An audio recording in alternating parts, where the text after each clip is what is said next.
Hello everyone, Mr. McCarthy here with a quick tutorial for assignment number 6 for your exploratory, how to take a black and white image and colorize it. So what you want to do, you want to pick one of these 3 images that you want to colorize. And below you will find a link to this video, which I assume you've already found because you're watching it right now. But you want to click on the picture that you want. You want to then right click, save it to your exploratory folder on your desktop. I will just save this to my desktop right now. I'm going to call it colorize and just save it to my desktop, assuming that it would be in my master folder just like you would all have. So up next I want to go to the image. Here it is, and I'm going to open it in Adobe Photoshop. Now this is not a super complicated process, but for this assignment you're learning the fundamentals of taking a black and white image and making it color. There's actually, money to be made in something like this where you could take old photos, family photos, things like that, and colorize them. So here is one quick, simple way to be able to do it while also brushing up on your Photoshop skills. So the first thing you want to do is you want to use the pen tool. You want to pick your first piece of fruit. So I would say I'm going to pick this orange and I'm going to trace it out to the best of my ability here.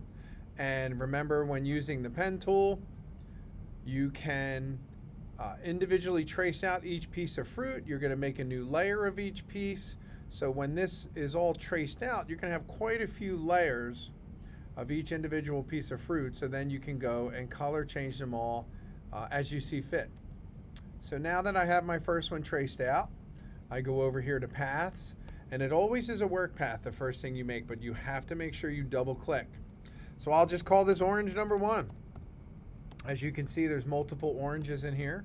So I will click orange 1.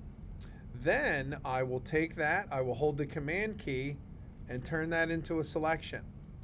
I'll jump over to my layers and I will hit command J, which is the shortcut to make a new layer. So as you can see, there's my first piece of fruit.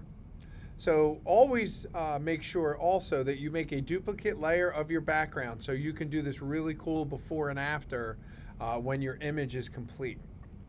So now I have my first piece, my orange. Always make sure you're on the right layer. So I'm on layer number 1.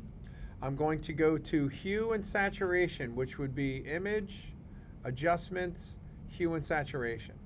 You can also hit command and the letter U. So now I'm going to go over to this window and I'm going to hit colorize. And you'll actually see a little bit of color show up. So now you can sit here and adjust and make whatever color you want. So I don't care if you do a bunch of funky colors, it doesn't matter to me. It could be outer space fruit. Then you can hit the saturation and turn it up, and then you can do your brightness and your darkness. Okay? But that is its most simplest form of doing a color change. And then you get your first one done, and then you keep going, so on and so forth until the whole bowl is done. You'll see multiple layers over here for every piece of fruit, but do the best you can to try and trace everything out and make it look as realistic as possible. Okay? If you overlap and you hit a spot, you can always go into the one layer and you can click over here where the hand tool is, and there's actually called a sponge tool. And if you look up top, you can actually hit desaturate. Watch what happens if I color it in. It will get rid of the colors that I made. So if you overlap a little bit here or there, you can use different tools to clean that up. But the key to it is just doing the best that you possibly can to make this look as real as possible. Okay? So that means you really got to zoom in. As you can see, I didn't zoom in as close, and you can see some little teeny spots where I missed, but the whole thing here is being able to show that you took this image and colorized. So that's it. Take your time, enjoy it, experiment with the colors. Please make sure you keep your layers organized, and then you go in. For every single thing that you trace out, you have to name it as a path or you will lose it. So that's it. If you need any help, let me know. Good luck. Can't wait to see you.